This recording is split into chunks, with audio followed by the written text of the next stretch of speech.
Hey guys, welcome back to Home with the Hearsts. I'm Megan. I have not been on here in about 6 weeks, something like that. And a lot has happened and is part of the reason why I have not been on here, so I'm going to explain that, hence the title of this video. We are moving. We have sold our 7-acre homestead and our home that we just built onto, and yeah, so I wanted to give you guys the story and just talk to you about how God has answered prayers through this and kind of what our reasoning is behind all of this. So I'm going to back up just a little bit, actually 5 years. In 2020, we, just like everybody else, kind of panicked. We sold our house and we wanted to homestead. We wanted to grow our own food, have our own animals. We had no idea how this world was going to be, how we were going to provide for our family. So we wanted to learn how to do all of that stuff. I quickly got into gardening, which I had done a little bit of gardening before, but it had not been to the degree that I was trying to do here because I never had land. I didn't have a lot of space to garden. We had a couple of raised beds and that was it. So I learned how to garden. I learned how to raise meat chickens. We had regular chickens, laying hens for the first time. We got goats and pigs. All of this stuff was absolutely brand new to us. We ended up getting a dairy cow who was not in milk at the time when we bought her. We thought she was pregnant. Ended up not being pregnant. We got her bred, and then right before she was due to calve, I kind of had an anxiety attack thinking, how am I going to do this with a baby, a tiny baby, a newborn, just a couple months old. And I was like, how am I going to do this? And God just kind of came through and showed me that I needed to let her go. There's a family at our church we sold her to, and we're still getting her milk. We are just not personally milking her. And so as we've had more kids, we had 2 when we bought this place, and we've had 2 since, so we have a total of 4 kids. And as we've had more kids, God has shown me that the lie of being self-sufficient and self-sustaining is too overwhelming for us. We cannot do everything ourselves. We cannot be the only person or the only family that provides for our family, if that makes sense. Like, we cannot grow every bit of our food. I cannot milk a cow and raise kids and homeschool and do all of that stuff and then have our kids involved in extracurricular activities. My husband runs a business. He's not here a lot of the time, so the homesteading stuff falls on me the majority of the time. And I enjoy the homesteading stuff, but I was being told by God, you've got to let some of this stuff go. Like, you can't do it all. So we were down to just chickens and ducks. And about 7 or 8 months ago, I started praying. This was in the time we were adding on to our home. We had a cabin. It was 1,100 square feet, but it was only designed for 1 bedroom and 1 bathroom. And with a family of 6, that was quickly becoming very constrictive. Especially as the kids were getting older, we would have a couple people needing to use the bathroom at the same time, and it was just not working. So we decided to add on. When we added on 3 bedrooms and 2 baths, thinking, that would be plenty enough space. And when we got moved in, it was more than what we had thought we were going to have. Almost too much. And the loan that we got, we wanted so bad to cash flow the addition. We had saved up a certain amount of money, and we were planning on using that to fund the addition, or at least half of it. and that quickly got eaten up because my husband's car broke down, so we had to get a new to him car. We paid cash for it out of that money, and it wasn't like a super expensive car. It was just a little Mazda, but anyways, it took the money out of that. I was in a wreck, and the lady hit me, totaled my car, and the insurance that she had did not want to pay us the amount of money that we paid for that vehicle. It depreciated, and they only wanted to pay us a certain amount. And so for us to get into a vehicle that was reliable, would fit our whole family, cost us quite a bit. And so we took the money out of the home addition fund savings for that too. And then we had a project that we didn't think would cost quite as much. That costed us more than what we had planned for. And so basically, by the time we got started on the addition, that fund was wiped out, and we are having to get a loan just for this. So we consolidated the loan with our home loan, and once we did that and we figured out what our payment was going to be per month, it was so tight. We were used to being able to give to people freely and not really having to count our pennies and dimes to save and sacrifice. I mean, anytime you give, it's somewhat of a sacrifice, but before the addition, it was easier for us to give, and we were able to help more people because we had, extra cash left over at the end of the month. I love that so much, and we weren't so constrained on finances. After the addition, my husband came home, and he was pretty stressed for several months. And the little prayer bench that I had the guys build in our master closet, I wore that thing out. I prayed and prayed and prayed that, one, I could hear God's voice, because I feel like it was just a time of silence from him. I don't know why, but I wasn't hearing him. I wasn't getting direction from him. And so that was one of my prayers, is that I could hear God's voice. Another prayer was that I could help Brian financially. Brian is my husband.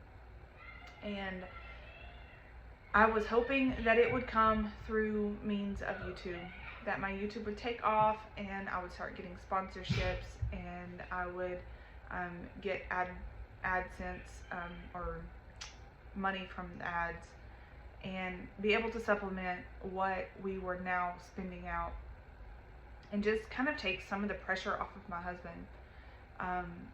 His business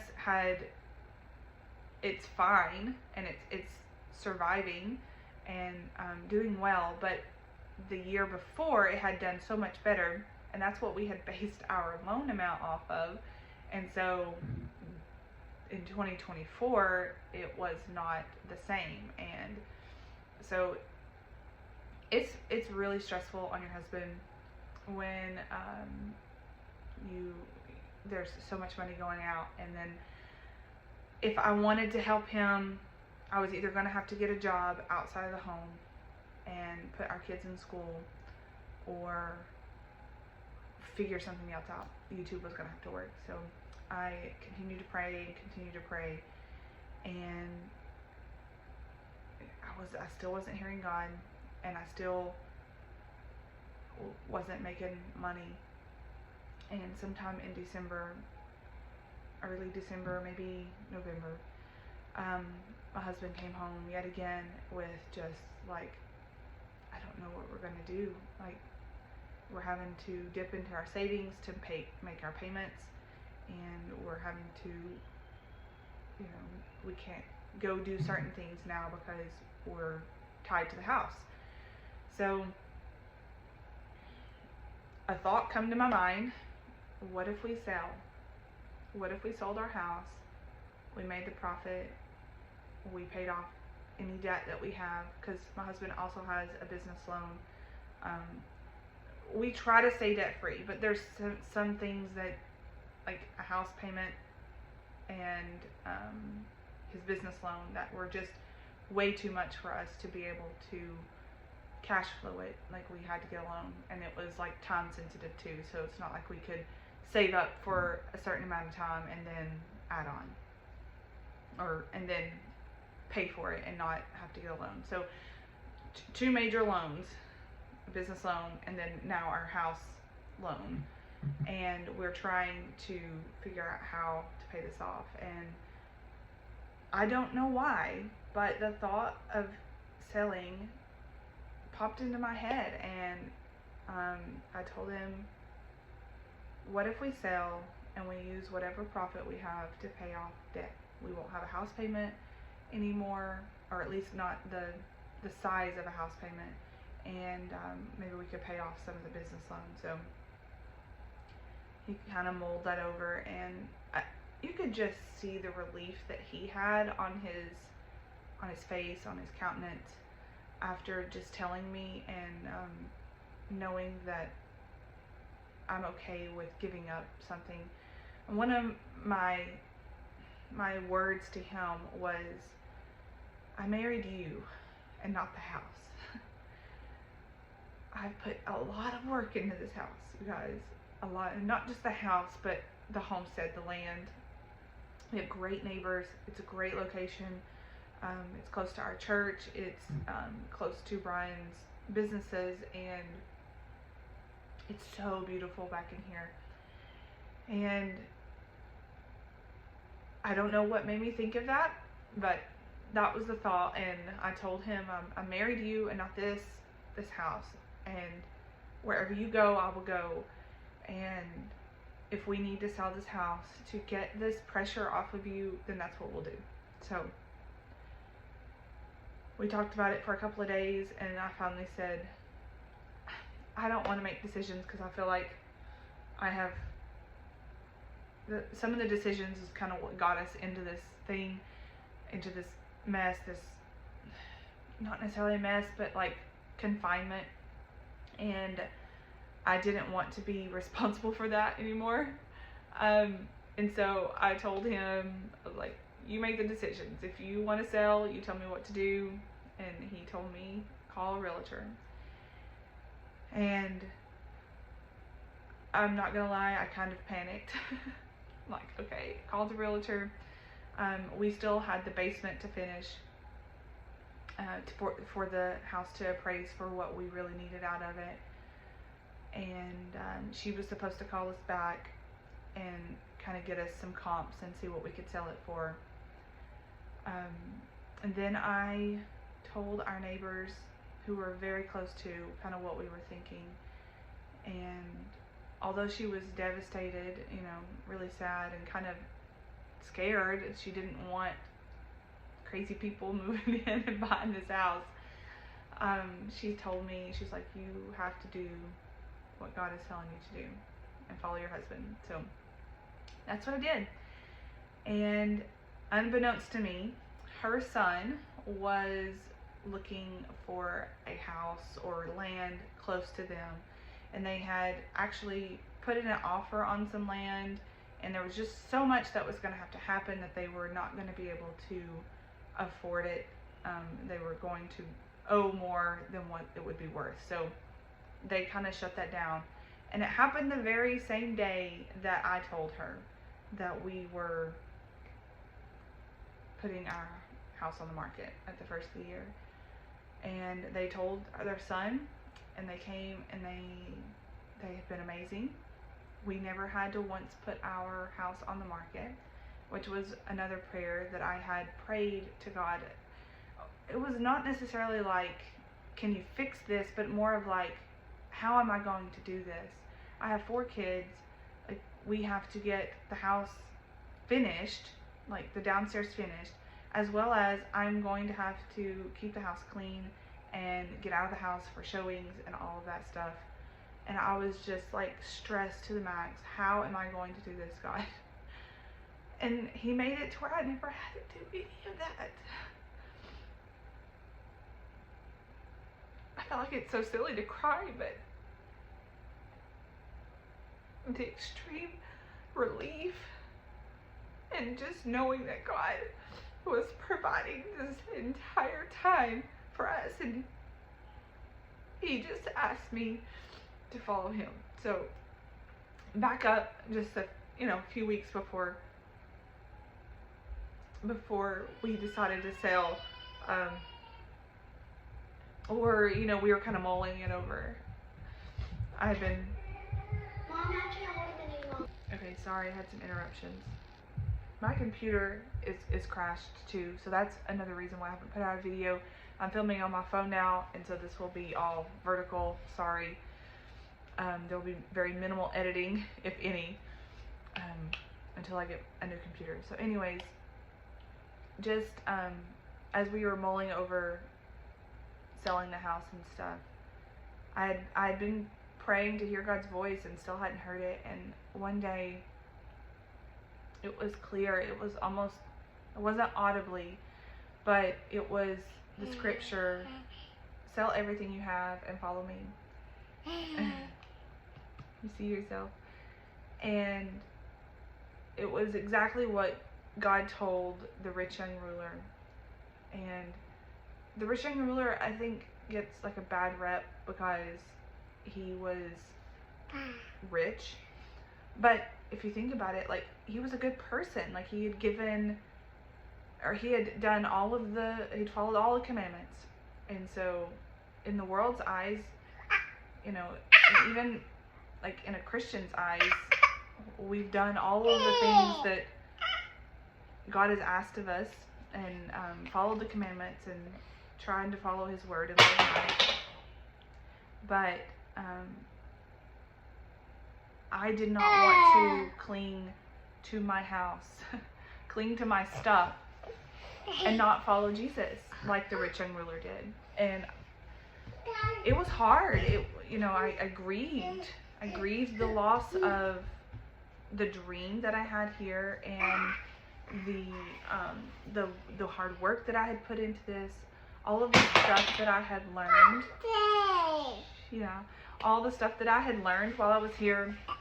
I've become such a better mom, such a better wife, a better homemaker in this journey, and that God was asking me to give all of that up. He's not going to give me or ask me to give up the knowledge that I had learned from here, but he was asking me to give up the place where all of this had happened. And so when he said, sell it all and follow me, I said, okay. I was like, okay, we're selling. And so our neighbor's son and them offered, and we're under contract. And now, after we were under contract with them, we honestly didn't know where we were going or how we were going to make all this work. We were just kind of waiting on God to help us. We started looking for homes with a realtor, thinking maybe we could find a short-term living home and build one day. And everything that we looked at just wasn't right for us. We looked at one house and we thought about putting in an offer, and I told my husband, I said, I just don't have peace about this house. I've got anxiety thinking about living here. It was not a large house, but it was plenty of space for us. But it was very, very close to people, like on either side of the house. And I have feral kids who love to run around and play outside, and it was just not the ideal situation, and I was just very anxious about that. And so when I told my husband that, he's been so calm through all of this. And when I told him that, he was like, okay, well, we'll keep looking. And I'm feeling like a time crunch, thinking, we've got to go under contract with another house pending ours sells, so that we can have a home to go to after we sell. Like, we can't be homeless. And so we keep looking and keep looking. We put in an offer on another house. It was in the country, but it didn't have very much land. It was like half an acre of land, and had an in-ground pool.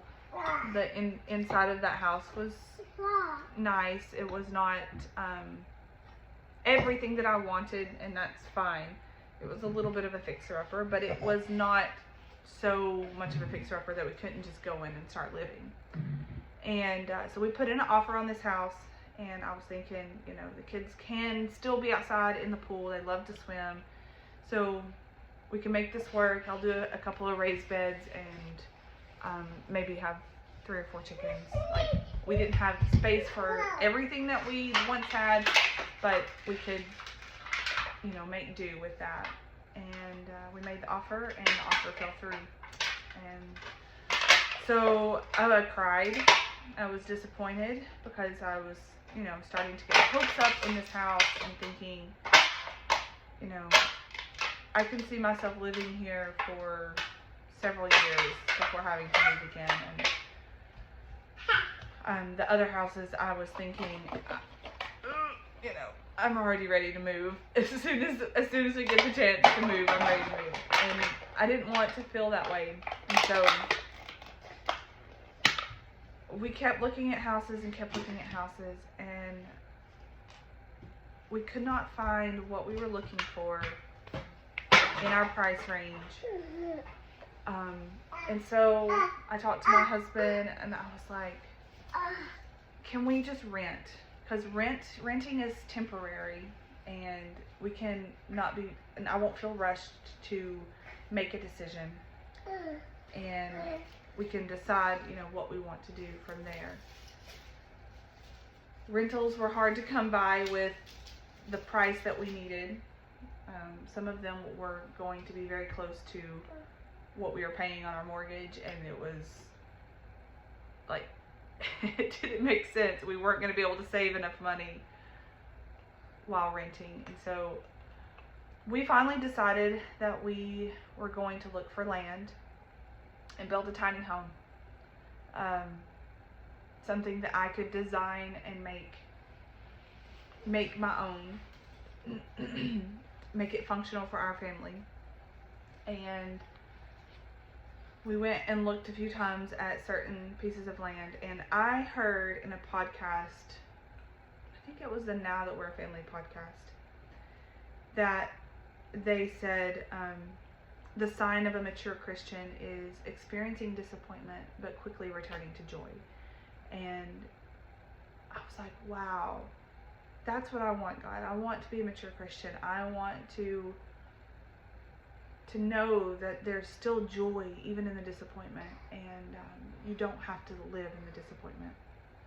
And so as we went and looked at some of these properties, some of them I was like, oh, perfect location, perfect amount of land, you know, we could negotiate on the price and build our little tiny home. And one of them I was really excited about, and I prayed the day before. I was like, God, if this doesn't work out, help me to return to joy very quickly after disappointment. And he answered that prayer because it didn't work out. And honestly, I didn't even feel super disappointed like I thought I would, like I had about the house. And so we just went back to the drawing board and continued to look for land. And just this past weekend, we found some land, and we are under contract, and we're closing the very same day as our house. It is 5 acres, and there's a little creek on it, and we are planning on building a tiny home. And the tiny home, I am still working on the design, but have it worked out to where we can have the bathroom that I designed in this addition. And it'll be like the family bathroom with shower, tub, toilet, and a closet. And then we'll have a half bath for the kids. So all this to say, God has been so faithful He has answered every prayer. And even though I would have never saw me moving from this house that we're in right now, from this homestead. Oh, buddy, don't put that in your mouth. I never would have saw any of that happening. God is making it better. So a friend of ours told me yesterday, he's like, God doesn't ditto, he doubles. And it's like, wow, you know, he really does. He has allowed us to make these mistakes. He's allowed us to learn from these mistakes. Yeah, that baby. He's allowed us to learn from these mistakes. So this addition, if we had not done the addition, we would still be living in a 1-bedroom, 1-bathroom house, and we would still be thinking we needed extra bedrooms, extra baths, and we wouldn't have sold this house for what we are getting out of it, and we wouldn't have profited as much, and we wouldn't have had the cash to buy land. And depending on how much all of the tiny home costs, like we do have to drill a well and certain things like that, but depending on that stuff, you know, we may even have enough cash left over to be mortgage free, like not have a mortgage. And that just sounds amazing to me. It's like God let us go through this constrainment and confinement and hardship to show us that, one, all we need is him. We don't need as much space as we thought we did. We were able to live in this addition, and it's so big. It's like, when we moved in, I was like, wow, I'm gonna have to buy more furniture just to fill up so that it doesn't echo in here. And so God is telling us that no, we don't have to do that. And all we need is him, and he's providing for us, and it is just absolutely amazing to watch him work in my life. And I know that sometimes it seems like it's superficial to ask God for things like a home or extra finances, extra money. Whenever I have been to Haiti, I have done mission work, and I have seen people living in tents, and I felt so selfish adding on to this house, because I spent money that probably didn't need to be spent, and God has used my selfishness for his glory. I don't know how else to put it. And yeah, so I would love to hear your stories in the comments below of how God has worked in your life and has provided for you when you thought there was not going to be a way out, or something even as simple as you made a payment that you had no idea where the money came from. I mean, God works in so many different ways, and it is amazing to me the tapestry that he is weaving. And when he is weaving this one thread, it is working in so many other different people's lives. And he is answering prayers of other people while answering the prayers of you, and he's meshing them together, and it's just creating this beautiful tapestry for us to look at. And I am so excited to see what he is going to do in the future, and how he is going to grow this community, how he's going to grow our family in faith, and maybe even in number. I hope to have more kids one day. It's so amazing, and to be able to talk with this to our kids and show them how faithful God is and how he works, and yeah, it's just amazing. So I hope that you guys will follow along on the journey. I do have a couple of videos that I filmed on my phone, and until we get moved, oh, by the way, we're moving in with my mom until we get our tiny house built. So I don't know how long that will be for, but it will help her financially. We're going to pay her rent, and then it'll help us financially because we won't be paying as much rent as we would be if we'd gotten our own house or something. And yeah, so it's an awesome story that God is still writing, and I cannot wait to share with you guys all of the details and continue to just give him glory with this platform and show you guys homemaking skills that I have learned over the years and how to help you guys with running your home. So I am going to be done with this video. If this is your very first video, welcome. I hope that it's inspiring to you to pray, listen, and obey what God has called you to do. And we mostly do homemaking skills on this channel with an emphasis on following and serving Christ. So I will see you guys in the next video, and hopefully you have a great day. Bye. Bye bye bye. Bye bye bye.